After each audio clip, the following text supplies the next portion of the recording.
What's it like being the guy who accepts an illegal bet from someone closely associated with the biggest name in professional sports today? You're about to find out right now. This is Offside Sports.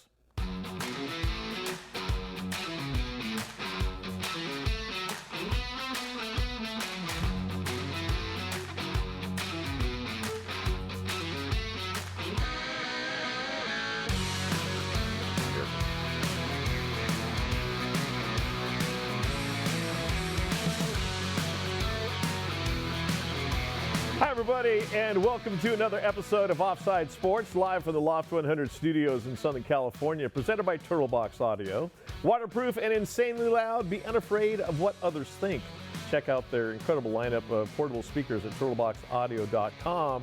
We sit atop our brand new Living Spaces stage. Living Spaces, buy it today, enjoy it tonight. Just click on livingspaces.com. And we also want to thank Turf & Sons for the turf that covers our stage. Turf & Sons, San Diego's #1 choice for turf installation. Find them at turfandsons.com. We are joined in studio today by Matt Bowyer.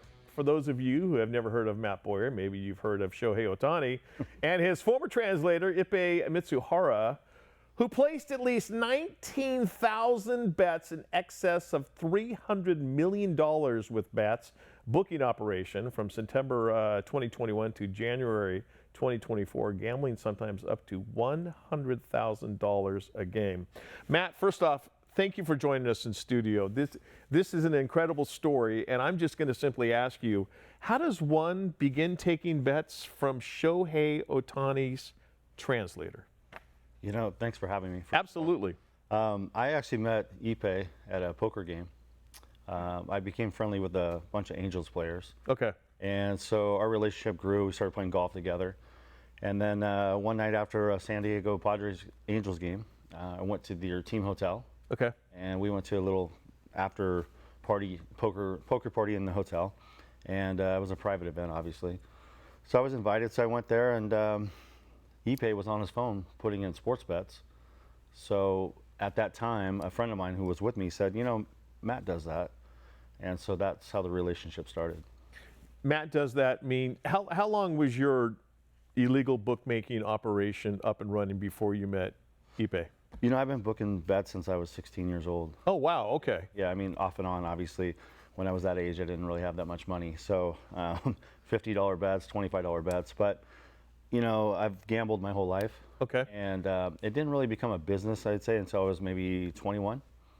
And that's when I had a real career and a job that I made, you know, really good money, and I was able to take larger bets and kind of made it more of an operation. Did you, I mean, how soon did you know that Ippei was Ohtani's translator? I mean, was that before I even met him? Before you even know, you knew the name. Okay. Yeah. I mean, you know, he obviously was pretty famous himself, to be honest. Sure. Which is really sad because he had what I think all of us would deem to be an amazing job. Working with Shohei, yeah, becoming somewhat famous himself, and then having one of the best jobs in the world. Was it a situation where, I mean, at what point, as an illegal bookmaker, do you ever raise an eyebrow about the sum of money that is being bet, or is, all right, if you want to bet that, I'll cover it? You know, the name was the eyebrow raiser for me, because when I met Ippei, it was a small account, $1,000 a game, $8,000 credit line. So I thought it was just him and never was worried about Shohei. That wasn't even in my thought pattern. Okay. As the relationship grew, the numbers became excessively big. And then, of course, once I saw the wire transfer with the name, which was, you know, after the fact. Sure. Then I was already knee deep, so to speak. Okay. And I just realized, you know, greedy side of me was like, this is great, because now I have a person with unlimited funds. Never asked who it was, didn't really care, because my job was to provide a service at that time when I was a bookmaker, and I did it well. And the person on the other end just wanted anonymity and wanted to deal with somebody that would clearly facilitate gambling and sports gambling.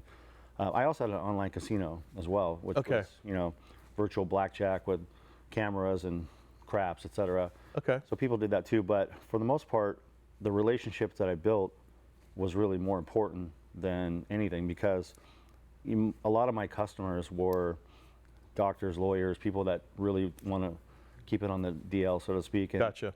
that's why illegal bookmakers, I think, will always be around, because people don't want to go to a DraftKings or FanDuel, have everything on notice, everything on blast, what they're doing, paying taxes, which they should, but Yeah. we all know that's another way to avoid that. And then Right. more importantly, just having the government eyes and people in their business.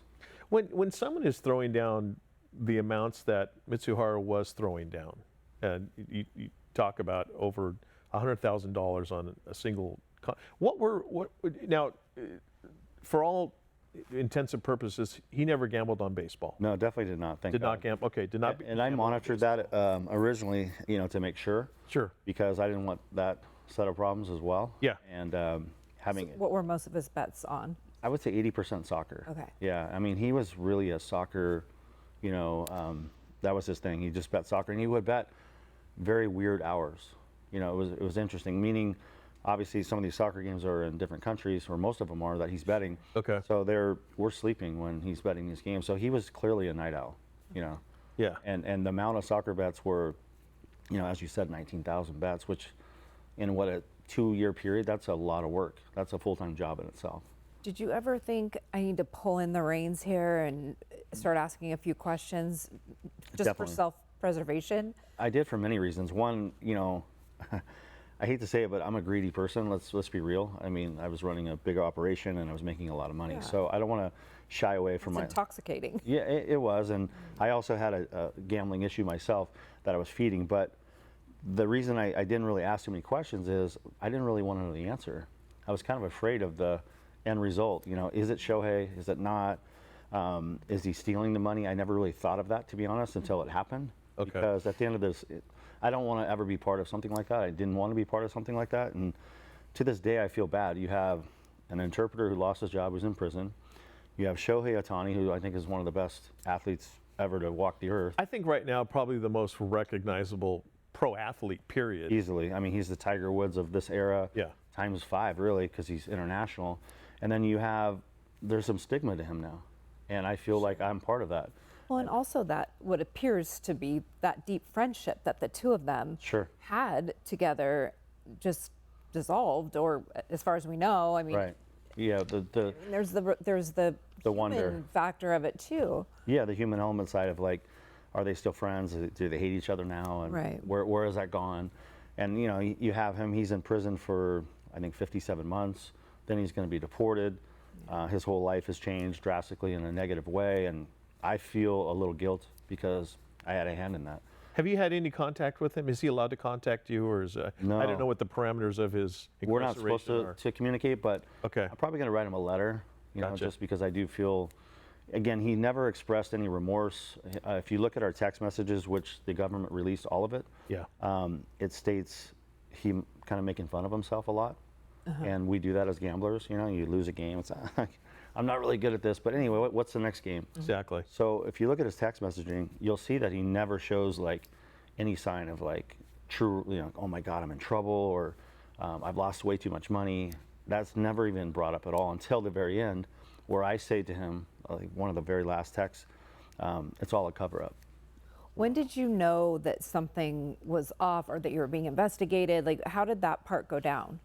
That's easy. October 5th, 2023, when I was walking out to my car and I had 29 federal agents with rifles at my chest, that was when I knew something was up. That's a pretty big red flag. Big wake-up call. Yeah, that was. That's it. All right, let's be honest, though. If he wasn't such a bad gambler, would he still be gambling now?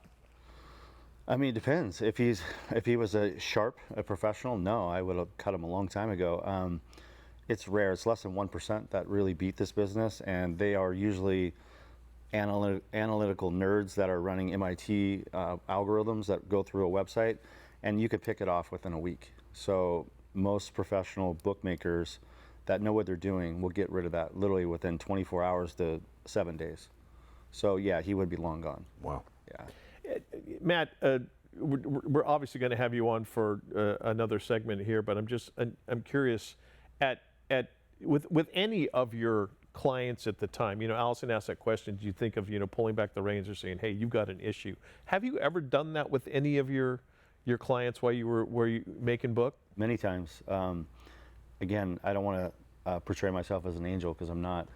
I definitely benefited off people losing money, and Yeah. it's a career that I'm really actually happy that I moved on from because, you know, the negative side of it. But the truth is, my job as a bookmaker, and Yeah. a real bookmaker who knows what he's doing, Yeah. his job is to fine tune that balance of allowing someone who maybe has a gambling issue Yeah.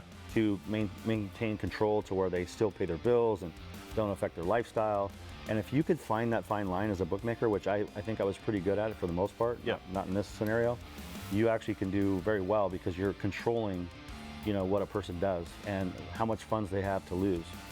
All right, Matt knows that on October 3rd, his life will change drastically. How is he dealing with that, the impact it's having on his family, and most importantly, how different he thinks life will be on the other side? We'll find out right after this.